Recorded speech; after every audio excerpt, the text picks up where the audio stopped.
Bismillahirrahmanirrahim. Assalamualaikum warahmatullahi wabarakatuh. Innal hamdalillah nahmaduhu wa nasta'inuhu wa nastaghfiruh wa na'udzu billahi min shururi anfusina wa min sayyiati a'malina. Man yahdihillahu fala mudilla lahu wa man yudlil fala hadiya lahu. Wa ashhadu an la ilaha illallah wahdahu la syarika lahu wa ashhadu anna Muhammadan 'abduhu wa rasuluh. يا أيها الذين آمنوا اتقوا الله حق تقاته ولا تموتن إلا وأنتم مسلمون. يا أيها الناس اتقوا ربكم الذي خلقكم من نفس واحدة وخلق منها زوجها وبث منهما رجالا كثيرا ونساء واتقوا الله الذي تساءلون به والأرحام إن الله كان عليكم رقيبا.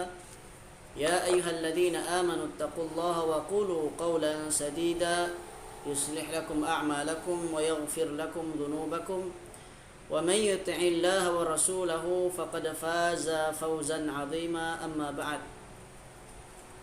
Alhamdulillah, bersyukur kita kehadrat Allah Subhanahu wa taala kerana dengan limpah dan kurnia-Nya kali ini dapat kita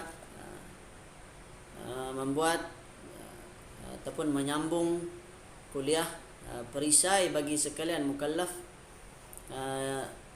kitab yang ditulis oleh Syekh Abdul Qadir bin Abdul Muttalib Al-Indonesi Al-Mandili, yang biasa kita adakan di masjid lah. Kita biasa adakan di masjid sebelum ini, oleh kerana PKP kita ataupun lockdown kita ni mungkin agak lama lagi, maka kali ini kita buat dalam bentuk online lah pula. Kita buat dalam bentuk Google Meet, dan insya-Allah untuk pengetahuan di masjid juga akan mengadakan insya-Allah akan mengadakan kuliah-kuliah yang lain juga, seperti Ustaz Razizi, Ustaz Dr. Azizul, Ustaz Isnin, dan lain-lain lagi lah. InsyaAllah akan diadakan secara online lah. Sama ada di Google Meet ataupun mungkin dari YouTube, Allah alam. Bergantunglah dengan kemampuan dari kami di pihak masjid ni. Jadi insyaAllah kita akan meneruskan lagi kitab perisai bagi sekalian mukallaf, iaitu kitab ini adalah kitab berkenaan akidah. Kitab yang membahaskan tentang akidah. Dan untuk makluman juga, sebenarnya kuliah yang saya sampaikan setiap hari Rabu pada asalnya adalah kuliah akidah, kemudian saya beralih kepada hadis, kemudian saya gabung antara hadis dan juga akidah. Sebelum ini kita pernah bahas tentang hadis, ataupun pernah kita belajar hadis 40. Kemudian pernah juga kita belajar hadis kitab Syama'il Muhammadiyah. Kitab Syama'il Muhammadiyah juga kitab hadis yang membicarakan tentang pribadi Rasulullah sallallahu alaihi wasallam. Bila kita bercakap tentang akidah, sebab kitab kita ini membicarakan tentang perisai bagi sekalian mukallaf, maka bila kita bercakap tentang akidah, dia sebenarnya adalah berkaitan dengan hati lah. Dia banyak berkaitan dia tentang hati. Contohnya di dalam suratul Ikhlas, surah Al-Ikhlas. Kita baca surah Al-Ikhlas, dia berkaitan dengan tauhid. Bila kita baca surah Al-Ikhlas, Bismillahirrahmanirrahim, Qul huwallahu ahad. Katakanlah Allah itu Esa. Allahus Samad. Allah yang menjadi tempat tumpuan segala makhluk, atau tempat bergantungnya segala makhluk kepada Allah. Ini As-Samad tu. Sebab As-Samad ni ada banyak makna. Lam yalid wa lam yulad, tidak beranak dan tidak diperanakan. Ini Allah Subhanahu wa taala itu dia tidak ada keturunan. Walam yakul lahu kufuwan ahad, tidak ada sesuatu pun yang setara, yang sama dengan Allah Subhanahu wa taala. Jika kita bandingkan surah ini dengan nama surah ini Al-Ikhlas, kita tidak akan temui kita tidak akan jumpa mana yang membicarakan tentang ikhlas. Kerana ikhlas ni kalau dalam bahasa Melayu, memberi tidak mengharapkan balasan. Dan itu yang kita faham. Itu ikhlas. Tulus hati kita kata. Kita memberi dengan tidak mengharapkan balasan. Tetapi ikhlas dalam agama Islam, ikhlas yang dimaksudkan adalah murni satu-satunya hanya untuk Allah Subhanahu wa taala. Bila kita mengerjakan ibadah, maka ibadah yang ikhlas adalah ibadah yang tidak bercampur dengan kesyirikan. Tidak bercampur dengan tidak bercampur dengan ibadah yang ditujukan selain Allah Subhanahu wa taala. Maka ikhlas yang sebenar adalah ibadah itu murni hanya untuk Allah, hanya milik Allah Subhanahu wa taala. Lawan bagi ikhlas pula apa dia? Tidak ikhlas, kan? Tidak ikhlas atau di antara yang berlawanan dengan keikhlasan juga adalah seperti riak, menunjuk-nunjuk. Kerana Allah Subhanahu wa taala berfirman, sabda Rasulullah sallallahu alaihi wasallam dalam sebuah hadis tentang riak ni, inna akhwafa ma akhafu alaikum, sesungguhnya yang aku paling takut menimpa ke atas kamu adalah syirik kecil, asyirkul asghar. Wa masyirkul asghar, kata para sahabat, apakah dia syirik kecil? Nabi SAW menjawab, syirik kecil itu adalah riak. Syirik kecil itu adalah riak. Riak ni artinya kita menunjuk-nunjuk, melaksanakan suatu amalan yang mana bertentangan dengan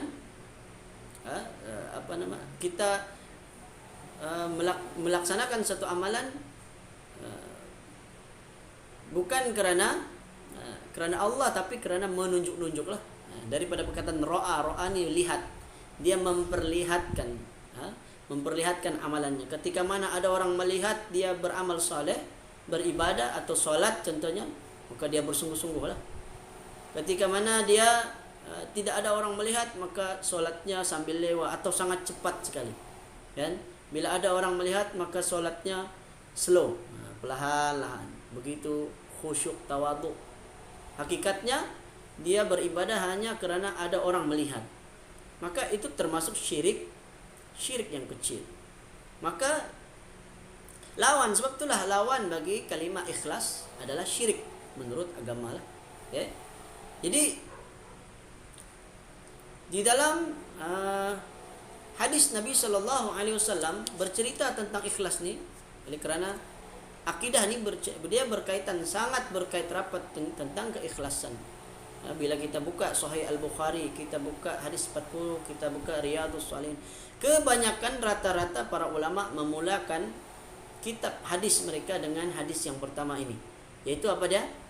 Hadisnya berbunyi, innamal a'malu binniyati, innamal a'malu binniyati wa innama likulli imri'in ma nawa. Sesungguhnya setiap amalan itu adalah bergantung kepada niatnya, dan sesungguhnya setiap seorang akan mendapatkan ganjaran ataupun balasan berdasarkan apa yang diniatkannya. Dalam hadis itu ada lagi sambungan, faman kanat hijratuhu ila Allahi wa rasulih, sesiapa yang berhijrah kerana Allah dan Rasulnya, fahijratuhu ila Allahi wa rasulih, maka hijrahnya itu kerana Allah dan Rasulnya. Maksudnya dia akan mendapatkan Allah dan Rasul kerana niatnya kerana Allah dan Rasul. Wa man kanat hijratuhu lid-dunya yusibuha aw imra'atin yankihuha fahijratuhu ila ma hajara ilaihi.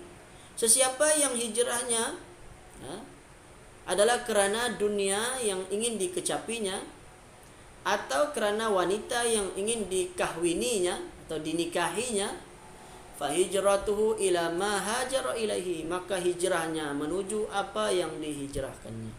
Maksudnya mengikut niatnya, berdasarkan niat dia. Hadis ini menurut para ulama di dalam fiqh mazhab Syafi'i, para ulama dalam mazhab Syafi'i membahaskan hampir lebih dari 70 pembahasan tentang niat sahaja, menunjukkan betapa pentingnya niat. Kerana di akhirat nanti orang yang tidak ikhlas kerana Allah ibadahnya, maka mereka akan dihalangi daripada masuk ke dalam syurga. Seperti dalam satu hadis yang panjang riwayat Al-Bukhari, hadis itu menceritakan tentang 3 orang yang mana mula-mula sekali dihisab ataupun dihadapkan di hadapan Allah, lalu Allah bertanya, apa yang telah engkau lakukan? Maka orang yang pertama kata, saya dahulu pergi berperang kerana Allah, berjihad. Lalu Allah pun katakan, engkau bohong, engkau dusta, engkau pergi berperang tidak lain tidak bukan melainkan hanya kerana ingin agar engkau digelar sebagai syahid, agar digelar sebagai seorang yang syahid. Maka sehingga itu Allah Subhanahu wa taala kata, perintahkanlah dia, heretkanlah mukanya masuk ke dalam api neraka. Akhirnya dia masuk ke dalam api neraka. Orang yang kedua pula adalah orang yang belajar Al-Quran, kemudian menghafalkan Al-Quran dan mengajarkan Al-Quran. Bila Allah tanya, apa yang engkau lakukan semasa engkau hidup di dunia? Maka dia kata, sekian-sekian. Dahulu saya baca Quran, saya mempelajari Al-Quran, saya mengajarkan Al-Quran. Akhirnya Allah pun katakan, engkau dusta, engkau mempelajari Al-Quran tidak lain tidak bukan hanya agar orang menyebut engkau sebagai seorang qari, sebagai seorang pembaca Al-Quran, sebagai seorang yang mahir baca Al-Quran. Jadi niatnya bukan kerana Allah, tapi kerana agar digelar. Dia ingin mendapat gelaran. Akhirnya dia pun diperintahkan masuk. Allah kata, lemparkan mukanya, heret mukanya, lemparkan, masukkan ke dalam api neraka. Waliyadzubillah. Yang ketiga, orang itu bila ditanya oleh Allah, apa yang kau lakukan semasa hidup di dunia? Maka dia pun jawab, saya dahulu suka menderma, suka berinfak, bersedekah di jalan Allah Subhanahu wa taala. Maka dia pula, Allah kata, engkau dusta, engkau dahulu di dunia memberi kerana engkau ingin agar digelar sebagai seorang yang dermawan. Jadi kita mau apa? Gelar mati syahid. Semua ketiga-tiga ini adalah amalan yang besar sebenarnya pahalanya. Akan tetapi yang menghalanginya dari masuk ke dalam syurga, lalu dimasukkan pula ke dalam api neraka, kerana niat mereka tidak ikhlas kerana Allah Subhanahu wa taala. Kerana itu penting untuk kita mengikhlaskan niat kita, terutamanya dalam kita beribadah kepada Allah Subhanahu wa taala, dan juga dalam kita menuntut ilmu. Dalam kita menuntut ilmu seperti hari ini kita mempelajari. Jadi sebab itu sangat baik untuk kita mengulang kaji semula hadis yang pertama tersebut sebelum kita mengulangkan semula kitab perisai bagi sekalian mukallaf. Kerana sama-samalah kita, termasuk saya juga, sama-sama kita cuba ikhlaskan, murnikan, bersihkan niat kita. Kita belajar agama kerana apa? Kerana untuk mengamalkan amalan ataupun perintah Allah dan menjauhi larangan Allah Subhanahu wa taala, untuk menegakkan kalimah Allah, untuk melaksanakan atau mentauhidkan Allah Subhanahu wa taala. Bukan kita belajar untuk niat-niat yang selain daripada niat yang baik, yakni niat kerana Allah Subhanahu wa taala. Jadi untuk makluman, perisai bagi sekalian mukallaf atau simpulan iman atas mazhab salaf ini kitab syarah bagi matan Al-Aqidah At-Tahawiyah yang merupakan karangan Al-Imam Abu Ja'far Ahmad bin Muhammad At-Tahawi rahimahullah ta'ala. Kitab ni adalah di antara kitab yang baik untuk kita pelajari. Dia adalah kitab akidah, dan insya-Allah akan datang saya cuba juga bawakan juga kitab hadis lah, sebagaimana memang setiap hari Rabu sebelum ini saya biasa bawa 2 kitab, kadang-kadang selang-seli, kadang-kadang saya bawa dua-dua sekali. Jadi kali ini insya-Allah lah, mana yang kita termampu, kalau boleh apa yang kita pelajari ini, kalau siapa yang ada buku, lebih baik buka buku sekali lah. Siapa yang ada buku ni boleh buka buku sekali. Kalau tidak ada mungkin boleh catat, kan? Bolehlah kita mencatat supaya kita faham. Okey, tidaklah ilmu yang kita pelajari itu sekadar masuk telinga kanan, keluar telinga kiri, kan? Sebagaimana cikgu-cikgu, bak kata cikgu-cikgu di sekolah lah, kan? Jadi matan yang sebelum ini telah pun kita pelajari, yaitu matan yang ke-36. Saya ingat untuk bahaskan memang tidak habis, tapi sebab ada sikit lagi sebenarnya. Tapi untuk memahamkan, itu sebab belajar akidah ni dia kena berterusan lah. Okay? Dia kena berterusan. Kalau hari ni kita belajar tiba-tiba di tengah-tengah sudah memanglah agak payah sedikit untuk kita memahami. Okay? Jadi saya cuba juga untuk memahamkan, untuk menerangkan dengan penerangan atau penjelasan yang mudah lah, insya-Allah. Ya, mudah-mudahan difahami. Kalau jelas, kalau semua jelas, alhamdulillah. Kalau tidak faham mungkin boleh bertanya sama ada di ruang komen atau boleh buka mikrofon lah kalau ada sekiranya yang tidak difahami. Okey. Matan yang ke-36 kata Imam Abu Ja'far Ahmad bin Muhammad At-Tahawi, wa innal Qur'ana kalamullah, sesungguhnya Al-Quran itu adalah kalamullah, minhu bada, darinya ia datang, bila kaifiyatin, tanpa diketahui kaifiatnya, qaulan, sebagai suatu kata-kata, wa anzalahu ala rasulihi wahyan, dan diturunkan kepadanya, ke atas rasulnya. Maksudnya Al-Quran itu diturunkan ke atas rasulnya sebagai wahyu. Okey, maksudnya wahyu itu datang dari Allah. Wa saddaqahul mu'minuna ala dzalika haqqan, dan membenarkannya oleh orang-orang yang beriman atas yang demikian sebagai suatu hakikat kebenaran. Maksudnya orang-orang yang beriman dia membenarkan Al-Quran adalah firman Allah, ucapan Allah, kata-kata Allah. Wa aiqanu annahu kalamullahi ta'ala bil haqiqah, dan meyakini bahawasanya kalamullah itu adalah hakikat, bukan metafora. Okey, hakikat bukannya metafora. Laisa bimakhluqin ka kalamil bariyah, bukan makhluk seperti ucapan manusia. Okey, kalam Allah, firman Allah, yakni Al-Quran itu sendiri bukanlah makhluk. Faman sami'ahu faza'ama annahu kalamul bashar faqad kafar. Sesiapa yang mendengarnya, yakni mendengar Al-Quran, faza'ama, lalu menyangka, annahu kalamul bashar, bahwa yang dia dengar, maksudnya Al-Quran yang dia dengar itu ucapan manusia, faqad kafar, maka menjadi kafirlah ia.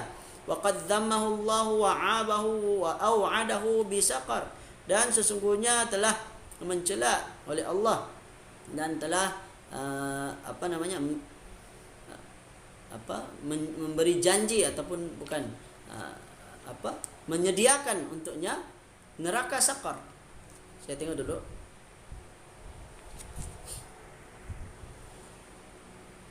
Sesiapa yang mendengar, sesungguhnya telah mencela akan dia oleh Allah Ta'ala, dan mencacatkan ia akan dia, dan menjanjikan ia akan api neraka sakar. Itu terjemahan lama yang ditulis oleh Syekh Al-Mandili ini.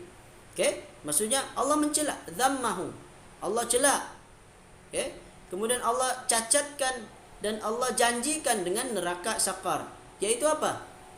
Bagi orang yang haitsu qala, ketika Allah berfirman sauslihi sakar, Allah berfirman sauslihi sakar, selagi aku masukkan akan dia ke dalam api neraka yang bernama sakar. Yaitu dalam Al-Quran, itu ada dalam Al-Quran surah apa tu? Boleh cari, sauslihi sakar. Tidak tercatat di sini.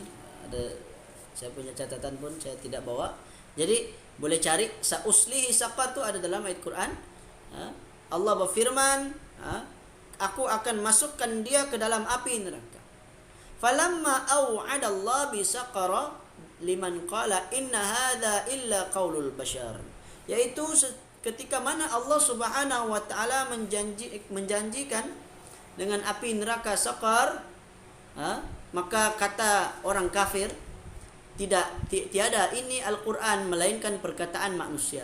Kata orang kafir ataupun orang yang dijanjikan neraka Saqar ni, dia kata tidak lain Al-Quran ni hanyalah ucapan manusia, dia kata. Maka Allah pun berfirman, sa'uslihi Saqar, maka aku akan masukkannya ke dalam neraka As-Saqar. Alimna wa aiqanna, kata Imam At-Tahawi, kita pun telah mengetahui dan telah meyakini annahu qaulu khaliqil bashar, yaitu ia merupakan perkataan Tuhan, Khaliq yang maha mencipta al-bashar, manusia. Wala yushbihu qaulal bashar, maka Quran itu, firman Allah Subhanahu wa taala itu tidaklah menyerupai ucapan manusia. Ini kalam Allah. Ini telah kita sebutkan panjang lebar dia punya syarah dia, dan untuk sambungan dia sampailah kepada kata-kata dan bermula perkataan dan membenarkan akan dia oleh mukminun sehingga kesudahannya. Artinya, kata Syekh Al-Mandili, pengarang kitab perisai bagi sekalian mukallaf ini, membenarkan oleh sekalian sahabat radhiyallahu anhu dan membenarkan oleh sekalian salaf akan bahawasanya berkata-kata oleh Allah Ta'ala dengan Al-Quran dengan ketiadaan kaifiat. Maksudnya, para sahabat Nabi, para salafus salih, mereka meyakini, maksudnya membenarkan bahawa Al-Quran adalah ucapan Allah Subhanahu wa taala yang mana kita tidak tahu bagaimana caranya. Bagaimana Allah cakap? Wallahu a'lam. Tidak siapa yang tahu. Okey? Jangan pula kita kata Allah bercakap seperti manusia. Na'udzubillahi min dzalik. Laisa kamitslihi syai'un wa huwas samiul basir. Tidak ada sesuatu pun yang serupa dengannya, dengan Allah, dan Allah Maha mendengar lagi Maha melihat. Allah Maha mendengar lagi Maha melihat. Dan menurunkan akan dia oleh Allah Ta'ala, dan yakin mereka itu bahawasanya Al-Quran itu perkataan Allah, sungguh perkataan yang sebenar-benarnya. Tiada ia dijadikan seperti perkataan sekalian makhluk. Ini telah kita bahaskan sebelum ni, di mana golongan Mu'tazilah berfahaman Allah cipta ucapan Allah tu pada suatu perkataan, pada suatu tempat. Allah cipta perkataan Allah tu di sesuatu, lalu sesuatu itu, ya ini makhluk lah. Makhluk itulah yang berkata-kata. Sebab itulah keyakinan Mu'tazilah ni golongan yang menyimpang dari ahli sunnah wal jamaah. Mu'tazilah berkata kalamullah makhluk. Golongan Mu'tazilah, mereka kata firman Allah, ucapan Allah ataupun Al-Quran yang kita baca itu adalah makhluk.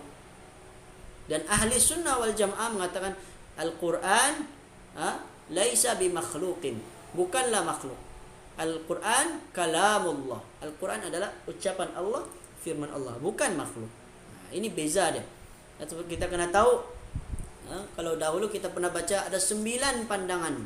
Kata Syekh Al-Mandili, bersalah-salahan mereka itu pada masalah ini atas 9 perkataan. Ada 9 pandangan, artinya sangat banyak, menunjukkan betapa masalah kalamullah ini sangat banyak manusia yang berbeza-beza pandangan, sangat banyak pandangan di kalangan manusia, sehingga menjadi 9 pendapat. Maka pendapat yang kita kena ikut adalah pendapat ahli sunnah wal jamaah. Terakhir sekali yang disebut oleh Syekh Al-Mandili dalam kitab ini, dia kata yang ke-9 bahawasanya kalamullah sentiasa ia berkata-kata apabila menghendaki ia. Maksudnya Allah berkata-kata dengan kehendak Allah, manakala menghendaki ia, ketika Allah berkehendaki, dan betapa menghendaki ia. Allah berkehendak, maka Allah berkata-kata. Dan ia berkata-kata dengan suara yang didengar, dan bahawasanya jenis kalam itu qadim, sekalipun tiada ada suara yang tertentu itu qadim. Okay? Dan inilah yang dinakalkan dari imam hadis dan sunnah, kata Syekh Al-Mandili. Yang ke-9 tu, ini yang kita bahaskan. Okay? Dan bahawasanya, dan barang siapa mendengar ia akan dia, dan berkata ia bahawasanya perkataan manusia maka sungguhnya telah kafir ia. Okey, kata Syekh perkataan Imam Abu Ja'far At-Tahawi ini, sesiapa yang mendengar Al-Quran lalu dia berkata Quran itu perkataan manusia, maka menjadi kafirlah ia. Kata Syekh Al-Mandili, tiada ada syak pada jadi kafir orang yang ingkar bahawasanya Quran itu perkataan Allah. Orang yang syak, bukannya yakin lagi, dia baru syak, ragu. Al-Quran tu Allah punya perkataan kah atau manusia punya perkataan? Ragu saja, maka kafir, terkeluar dari agama Islam. Itu sebab kita wajib mempelajari akidah. Wajib kita mempelajari akidah supaya kita tidak tersesat jalan. Bahkan berkata ia bahwasanya Al-Quran itu perkataan Nabi Muhammad SAW. Kata Syekh Al-Mandili, kalau orang kata Quran itu ucapan Nabi Muhammad saja, itu kita kata Quran itu ucapan Nabi Muhammad saja, bukan ucapan manusia, itu pun boleh menyebabkan jatuh ke dalam kekufuran. Okay? Atau perkataan malaikat. Dia bilang Al-Quran itu ucapan malaikat, bukan Allah, tapi malaikat Jibril yang berkata. Wal'iyadzubillah. Sebenarnya Quran itu adalah kata-kata Allah, cuma dibawa oleh malaikat. Malaikat Jibril mengambilnya dari Allah lalu menyampaikan kepada Nabi Muhammad. Nabi Muhammad menyampaikan kepada para sahabat. Para sahabat menyampaikan kepada muridnya, yakni tabi'in. Tabi'in menyampaikan kepada anak muridnya, tabi'in. Dan seterusnya, begitulah sampailah sekarang sampai kepada kita. Maka adakah kita kata Al-Quran ini ucapan Nabi atau ucapan malaikat atau ucapan para sahabat? Maka kita jawab Al-Quran adalah kalamullah, ucapan Allah, firman Allah, bukanlah firman ataupun ucapan makhluk. Okey, bukan Allah cipta, tapi Allah sendiri yang berkata-kata. Okey, Allah sendiri yang berkata-kata. Lalu bagaimana? Perkataan bagaimana tidak boleh. Jangan kita tanya bagaimana Allah berkata-kata, kerana tiada siapa yang pernah melihat ataupun mengetahui bagaimana cara. Sebab tu kata Imam Abu Ja'far At-Tahawi, bila kaifiyatin qawlan, ucapannya tidak diketahui bagaimana kaifiatnya, wallahu alam, tiada siapa yang mengetahui. Adapun firman Allah, innahu laqaulu rasulin karim, Allah berfirman bahwasanya Al-Quran itu sungguhnya perkataan Rasul yang mulia, yaitu dalam surah Al-Haqqah ayat 40, yaitu Nabi Muhammad sallallahu alaihi wasallam atau Jibril alaihissalam. Okay, dalam ayat Al-Haqqah ayat 40 Allah kata innahu, sesungguhnya Al-Quran itu laqaulu, benar-benar adalah ucapan Rasul yang Rasulin karim, Rasul yang ini utusan yang mulia. Rasul itu dalam bahasa Arab, bahasa Melayunya utusan. Maksudnya Nabi Muhammad atau malaikat Jibril. Maka maknanya, kata Syekh Al-Mandili, bahawasanya Al-Quran itu berkata akan dia oleh Nabi Muhammad SAW kerana menyampaikan daripada Allah. Artinya membaca akan dia oleh Rasulullah SAW, bukan dari dirinya, tetapi hanya menyampaikan daripada Tuhannya yang mulia. Jadi kita kena faham, bukan maksud surah Al-Haqqah ni, maksudnya Al-Quran itu adalah ucapan utusan, maksudnya utus Rasul, ini Nabi Muhammad ataupun ucapan Jibril. Tidak, Jibril hanya menyampaikan, begitu juga Nabi Muhammad hanya menyampaikan. Sehingga kita dapat hari ini Al-Quran itu bukanlah ucapan Jibril, bukan ucapan Nabi Muhammad, tapi ucapan Allah. Mereka hanya perantara, mereka ambil lalu mereka sampaikan. Macam mana cara mereka ambil? Mereka mendengar lah, kan? Mendengar, itu saja yang dapat, itu saja caranya. Itu kerana Nabi Muhammad SAW seorang yang buta huruf. Ini berbeza dengan Nabi Musa. Nabi Musa diturunkan lauh, Allah sendiri tulis di papan, lalu papan itu dibawa oleh malaikat. Nabi Musa AS membawa lauh, dia membawa papan atau batu, yang mana batu-batu itu berisi Taurat. Lalu ketika Nabi Musa AS membawa Taurat, dia melihat Bani Israel kembali menyembah patung, menyembah sapi. Mereka membuat ukiran daripada emas, lalu mereka buat satu sapi, lalu mereka menyembah. Akhirnya marah Nabi Musa. Nabi Musa mencampakkan. Dia terlalu marah, macam kita lah. Kadang-kadang kita marah, kita terlupa, terbuat satu perbuatan yang tidak sepatutnya. Maka ketika marah tu kita cepat-cepatlah kembali memohon keampunan, bertaubat. Biasalah tu. Jadi Nabi Musa pernah marah, dia tarik janggut Nabi Harun. Dia ingat Nabi Harun yang menyebabkan mereka menyembah sapi, patung sapi tersebut, ataupun mencadangkan membuat. Sebenarnya itu hanyalah cadangan Samiri. Kalau orang Kristen mereka kata Harunlah yang suruh. Samiri tiada kaitan pun, kan? Tapi Al-Quran menjawab kekeliruan atau kesalahan dalam Bible yang sebenarnya yang menyuruh Bani Israel membuat patung bukanlah Nabi Harun tetapi Samiri.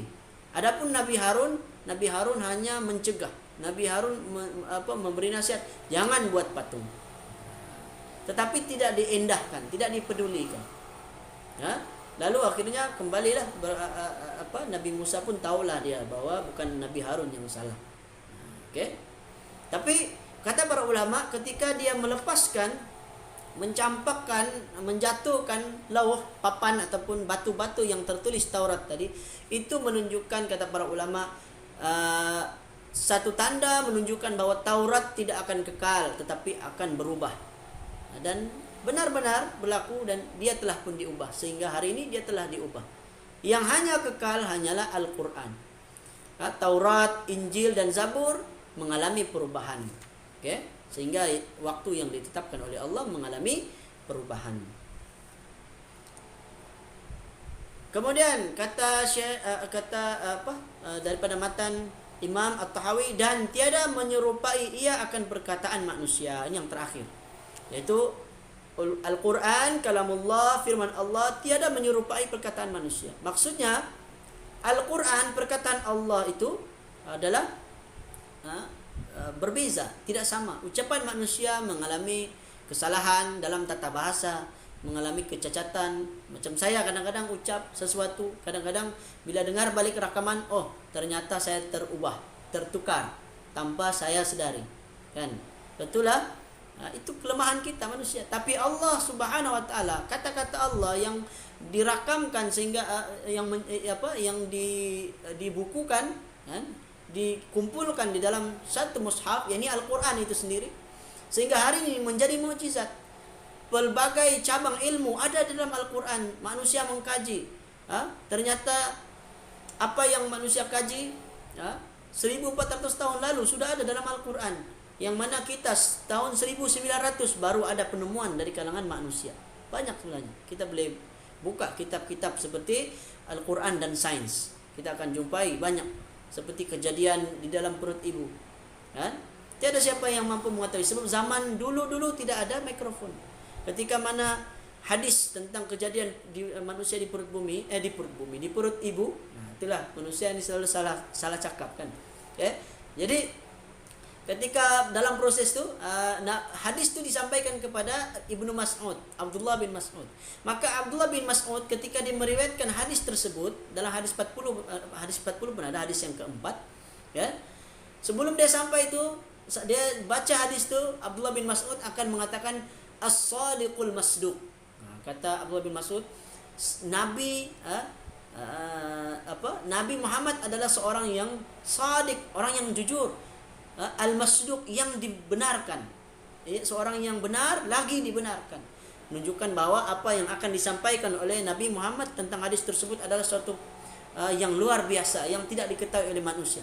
Dan ternyata benar, kajian manusia, sampai seorang doktor yang tinggal di Arab Saudi, dia memeluk Islam hanya gara-gara tentang proses kejadian manusia di dalam perut ibu ni, selari dengan apa yang ada dalam Quran dan hadis Nabi. Akhirnya dia memeluk agama Islam. Saya lupa nama doktor itu.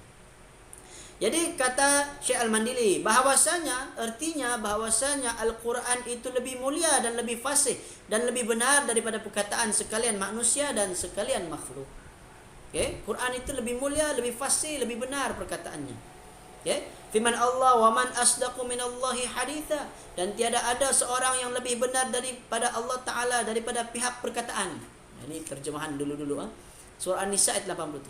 Allah kata, wa man, siapakah asdaqu, yang lebih benar, yang lebih betul, minallah, ataupun lebih jujur minallah, dari Allah. Hadithan, hadis ni perkataan.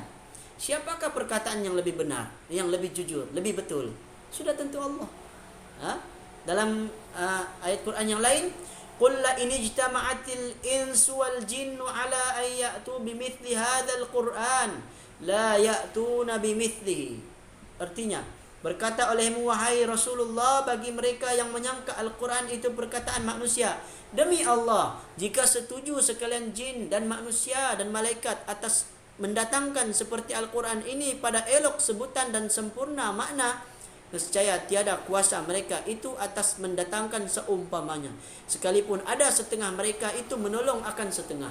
Surah Al-Isra ayat 88. Okey, dalam Al-Quran ni Allah kata, Allah menyuruh agar Nabi Muhammad berkata kepada orang kafir musyrikin, yang mana mereka ni mereka menyangkal, mereka sangka Al-Quran itu adalah ucapan manusia. Dia kata,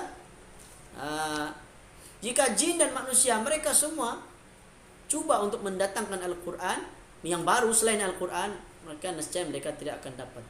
Yang mereka bawa sudah tentu tidaklah sama dari segi betapa indahnya, betapa cantiknya, betapa tingginya gaya bahasa Al-Quran. Kerana Al-Quran datang dari Allah, ucapan Allah.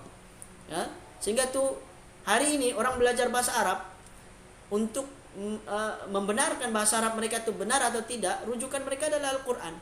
Mereka akan cari contoh-contoh ucapan dalam bahasa Arab yang fasih adalah berdasarkan Al-Quran. Okay, berdasarkan Al-Quran. Allah berfirman, qul fa'tu bi suratin min mithlih. Dalam surah Al-Baqarah, juga dalam surah Yunus ayat 38. Berkata olehmu hai Rasulullah bagi sekalian kafir Mekah itu, datangkan oleh kamu akan satu surah seperti Al-Quran pada fasih lafaznya dan elok susunannya dan sempurna maknanya. Maka tatkala lemah mereka itu daripada mendatangkan dengan satu surah yang semacam dengan Al-Quran pada ketika mereka itu sefasih-fasih Arab. Orang Arab sudah tentu mereka lagi fasih bahasa Arab, kerana mereka orang yang pertama, orang Arab kan, mereka sudah tentu boleh buat Al-Quran, tapi mereka tidak mampu. Serta mereka itu sangat berseteru dengan Nabi Muhammad, mereka sangat membenci, melawan Nabi Muhammad. Nescaya nyata kebenaran Rasulullah sallallahu alaihi wasallam bahwasanya Al-Quran itu adalah daripada Allah, bukan daripada makhluk. Alhamdulillah. Jadi itu adalah ucapan yang terakhir dari Syekh Al-Madili. InsyaAllah pada minggu hadapan, sekiranya tidak ada halangan, kita akan teruskan lagi kuliah kita.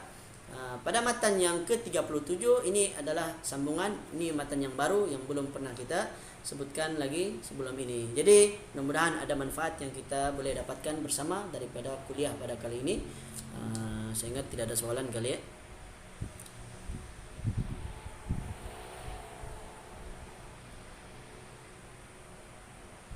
Oh, ada yang bertanya tadi, page berapa? Maaf, tidak nampak tadi.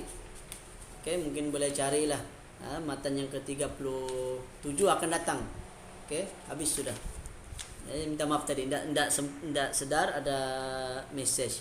Jadi saya ingat itu sajalah, yang baik datang dari Allah, yang lemah dari saya sendiri. Saya memohon maaf sekiranya ada kekurangan, kesilapan dalam penyampaian saya. Aku qouli hadza wa astaghfirullahal azim li wa lakum. Wa sallallahu ala nabiyyina Muhammad wa ala alihi wa sahbihi wa baraka wasallam. Assalamualaikum warahmatullahi wabarakatuh. Alhamdulillah. Dapat sudah tadi.